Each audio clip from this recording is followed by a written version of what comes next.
अथ अनंत चतुर्दशी श्री विष्णु स्तोत्रम्। अर्जुन उवाच किं नु नाम सहस्राणि जपते च पुनः पुनः यानि नामानि दिव्यानि तानि चाचक्ष्व केशव। श्री भगवानुवाच मत्स्यं कूर्मं वराहं च वामनं च जनार्दनं गोविन्दं पुण्डरीकाक्षं माधवं मधुसूदनं पद्मनाभं सहस्राक्षं वनमालिं हलायुधं गोवर्धनं हृषीकेशं वैकुण्ठं पुरुषोत्तमम् विश्वरूपं वासुदेवं रामं नारायणं हरिं दामोदरं श्रीधरं च वेदांगं गरुडध्वजम् अनन्तं कृष्णगोपालं जपतो नास्ति पातकम् गवां कोटिप्रदानस्य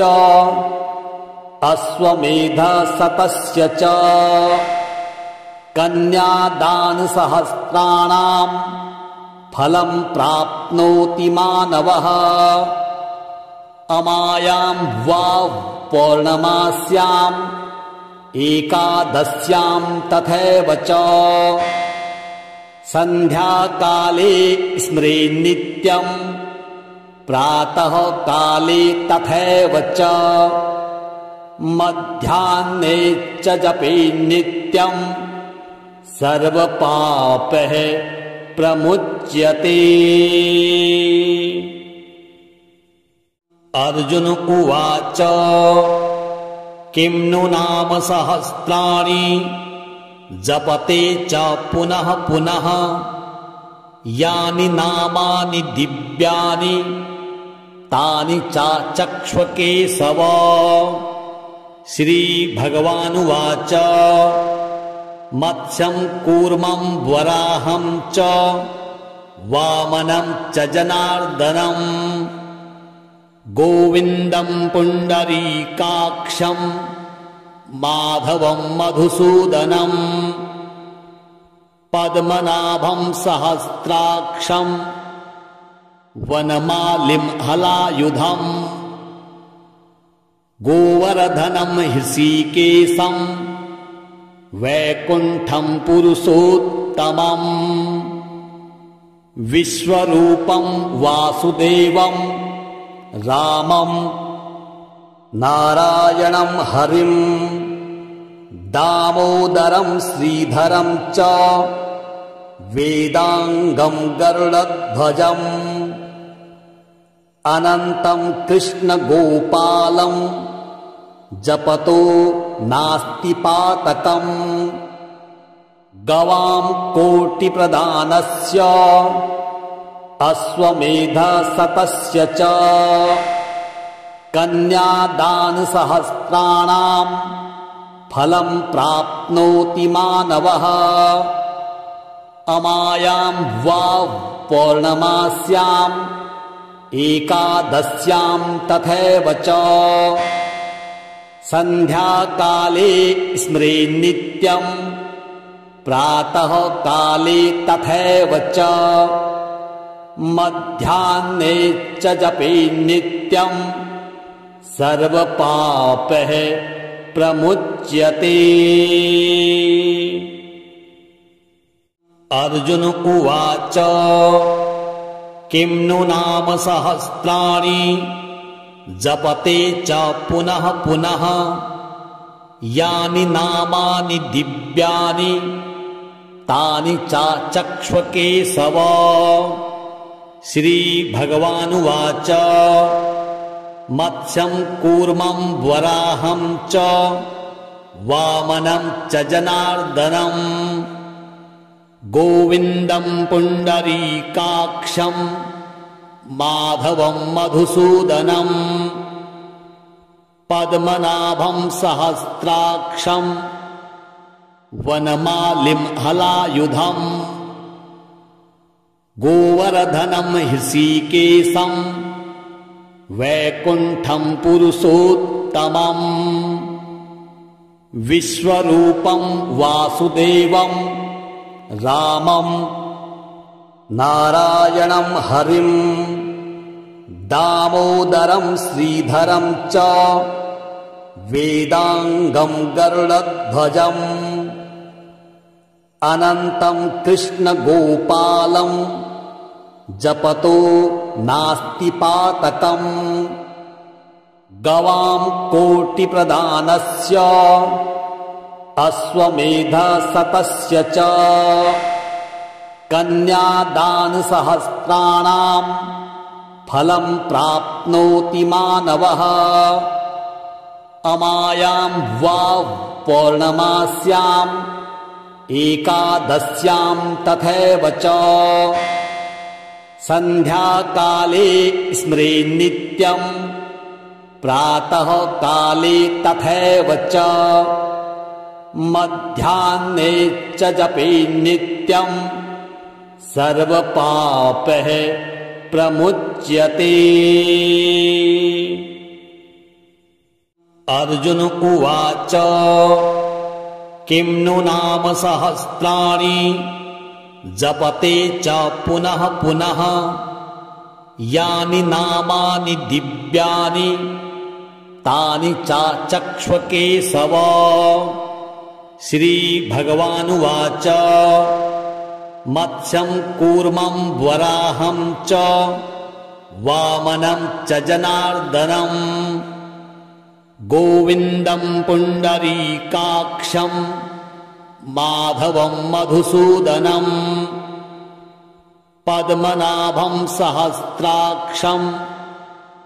वनमालिं हलायुधं गोवर्धनं हृषीकेशं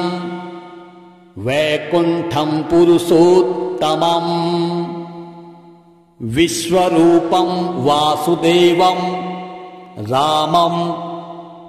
नारायणं हरिं दामोदरं श्रीधरं च वेदांगं गरुडध्वजम् अनन्तं कृष्णगोपालं जपतो नास्ति पातकम् गवां कोटिप्रदानस्य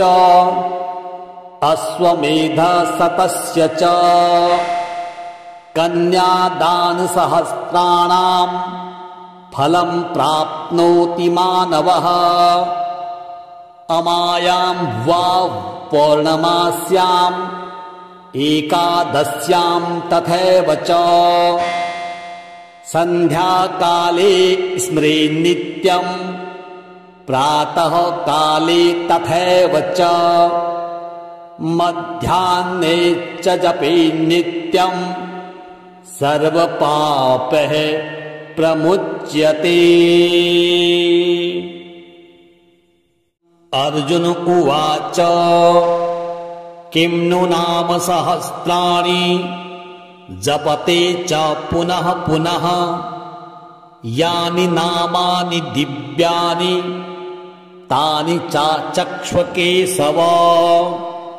श्रीभगवानुवाच मत्स्यं कूर्मं वराहं च वामनं च जनार्दनं गोविन्दं पुण्डरीकाक्षं माधवं मधुसूदनं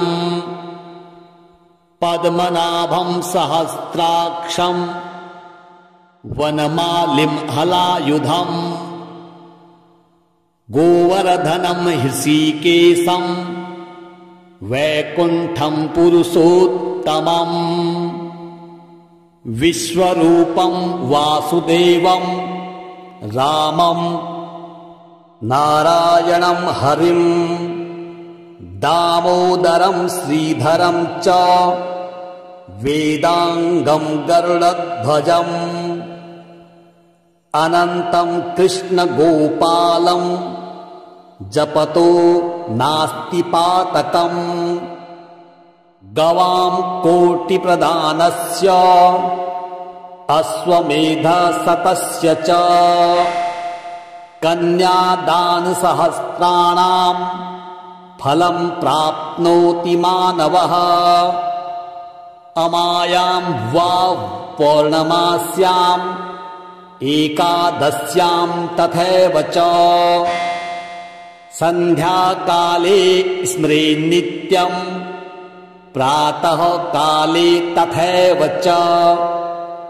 मध्याह्ने च जपेन्नित्यं सर्वपापैः प्रमुच्यते। अर्जुन उवाच किं नु नाम सहस्राणि जपते च पुनः पुनः यानि नामानि दिव्यानि तानि चाचक्ष्व केशव। श्रीभगवानुवाच मत्स्यं कूर्मं वराहं च वामनं च जनार्दनम् गोविन्दं पुण्डरीकाक्षं माधवं मधुसूदनं पद्मनाभं सहस्राक्षं वनमालिं हलायुधं गोवर्धनं हृषीकेशं वैकुण्ठं पुरुषोत्तमम् विश्वरूपं वासुदेवं रामं नारायणं हरिं दामोदरं श्रीधरं च वेदांगं गरुडध्वजम् अनन्तं कृष्णगोपालं जपतो नास्ति पातकम् गवां कोटिप्रदानस्य अश्वमेधशतस्य च कन्यादानसहस्राणां फलं प्राप्नोति मानवः अमायां वा पौर्णमास्याम् एकादश्यां तथैव च सन्ध्याकाले स्मरेन्नित्यं प्रातः काले तथैव च मध्याह्ने च जपेन्नित्यं सर्वपापैः प्रमुच्यते। अर्जुन उवाच किं नु नाम सहस्राणि जपते च पुनः पुनः यानि नामानि दिव्यानि तानि चाचक्ष्व केशव। श्रीभगवानुवाच मत्स्यं कूर्मं वराहं च वामनं च जनार्दनं गोविन्दं पुण्डरीकाक्षं माधवं मधुसूदनं पद्मनाभं सहस्राक्षं वनमालिं हलायुधं गोवर्धनं हृषीकेशं वैकुण्ठं पुरुषोत्तमम् विश्वरूपं वासुदेवं रामं नारायणं हरिं दामोदरं श्रीधरं च वेदांगं गरुडध्वजम् अनन्तं कृष्णगोपालं जपतो नास्ति पातकम् गवां कोटिप्रदानस्य अश्वमेधशतस्य च कन्यादानसहस्राणां फलं प्राप्नोति मानवः अमायां वा पौर्णमास्याम् एकादश्यां तथैव च सन्ध्याकाले स्मरेन्नित्यं प्रातः काले तथैव च मध्याह्ने च जपेन्नित्यं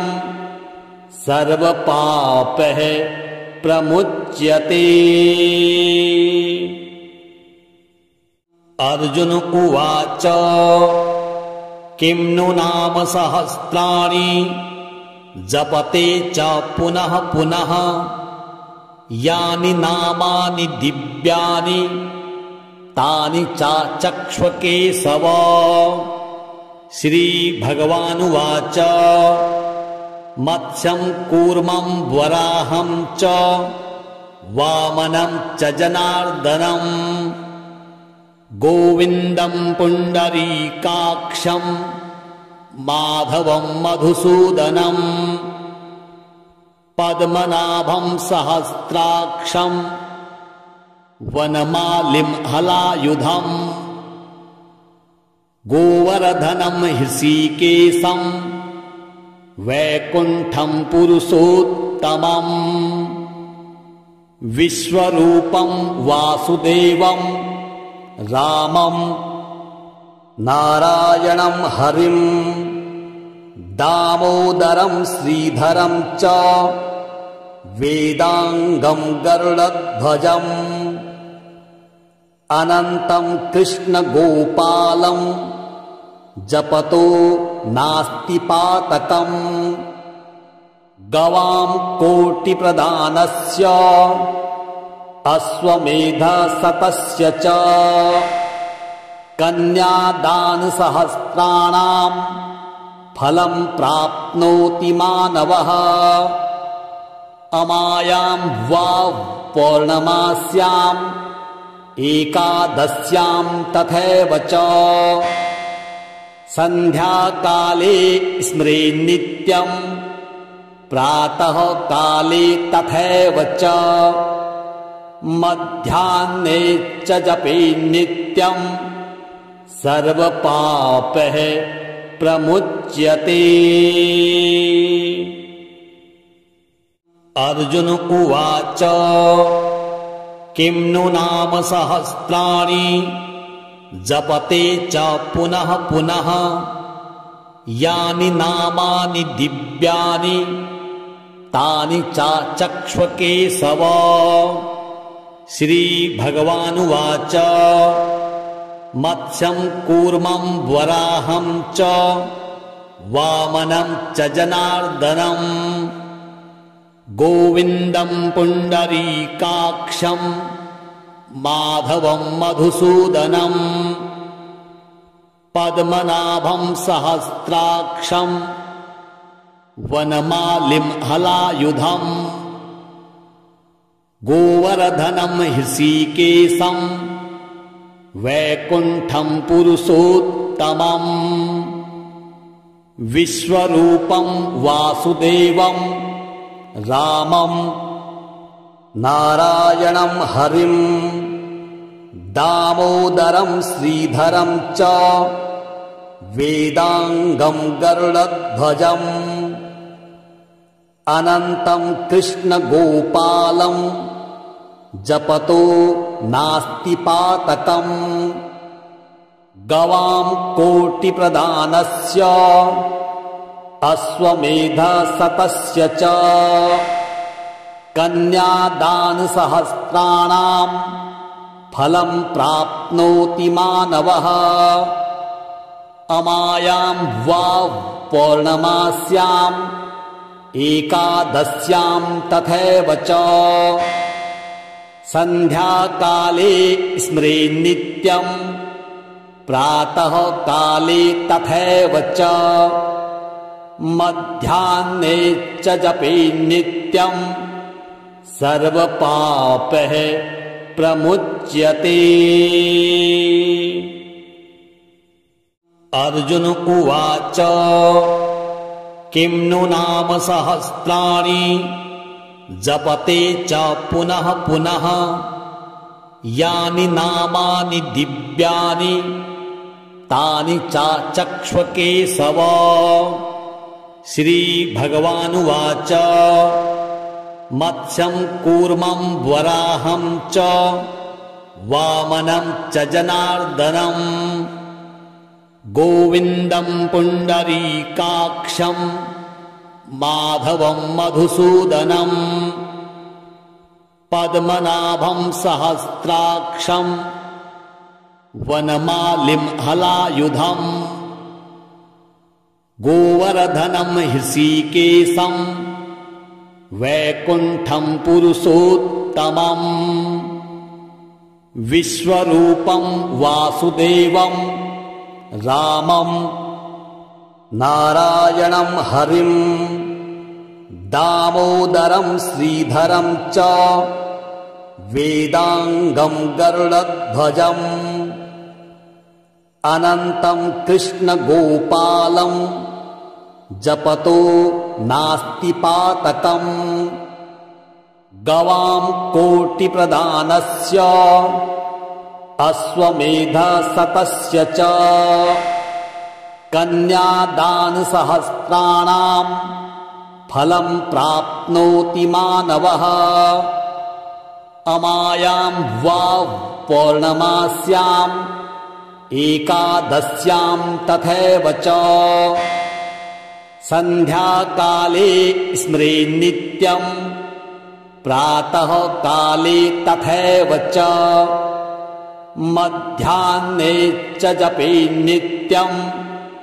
सर्वपापैः प्रमुच्यते। अर्जुन उवाच किं नु नाम सहस्राणि जपते च पुनः पुनः यानि नामानि दिव्यानि तानि चाचक्ष्व केशव। श्रीभगवानुवाच मत्स्यं कूर्मं वराहं च वामनं च जनार्दनं गोविन्दं पुण्डरीकाक्षं माधवं मधुसूदनं पद्मनाभं सहस्राक्षं वनमालिं हलायुधं गोवर्धनं हृषीकेशं वैकुण्ठं पुरुषोत्तमं विश्वरूपं वासुदेवं रामं नारायणं हरिं दामोदरं श्रीधरं च वेदांगं गरुडध्वजम् अनन्तं कृष्णगोपालं जपतो नास्ति पातकम् गवां कोटिप्रदानस्य अश्वमेधशतस्य च कन्यादानसहस्राणां फलं प्राप्नोति मानवः अमायां वा पौर्णमास्याम् एकादश्यां तथैव च सन्ध्याकाले स्मरेन्नित्यं प्रातः काले तथैव च मध्याह्ने च जपेन्नित्यं सर्वपापैः प्रमुच्यते। अर्जुन उवाच किं नु नाम सहस्राणि जपते च पुनः पुनः यानि नामानि दिव्यानि तानि चाचक्ष्व केशव। श्रीभगवानुवाच मत्स्यं कूर्मं वराहं च वामनं च जनार्दनं गोविन्दं पुण्डरीकाक्षं माधवं मधुसूदनं पद्मनाभं सहस्राक्षं वनमालिं हलायुधं गोवर्धनं हृषीकेशं वैकुण्ठं पुरुषोत्तमं विश्वरूपं वासुदेवं रामं नारायणं हरिं दामोदरं श्रीधरं च वेदांगं गरुडध्वजम् अनन्तं कृष्णगोपालं जपतो नास्ति पातकम् गवां कोटिप्रदानस्य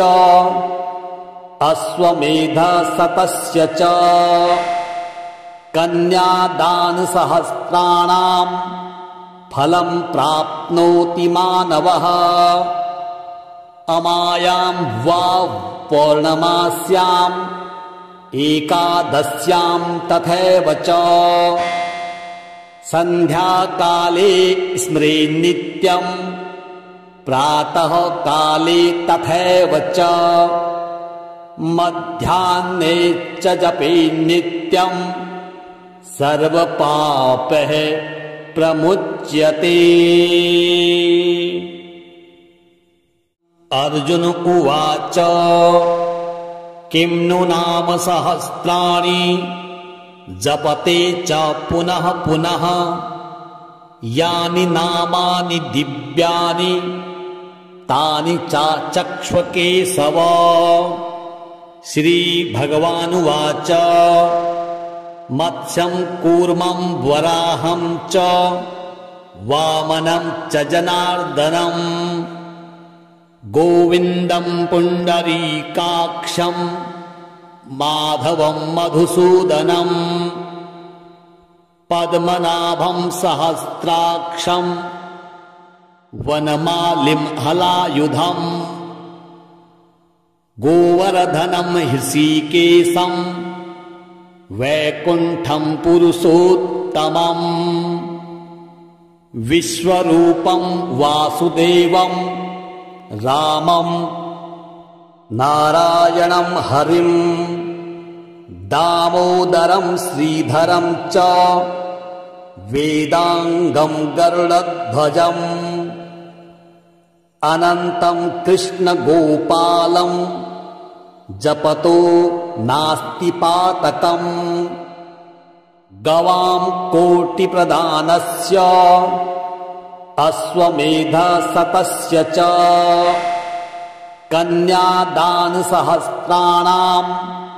फलं प्राप्नोति मानवः अमायां वा पौर्णमास्याम्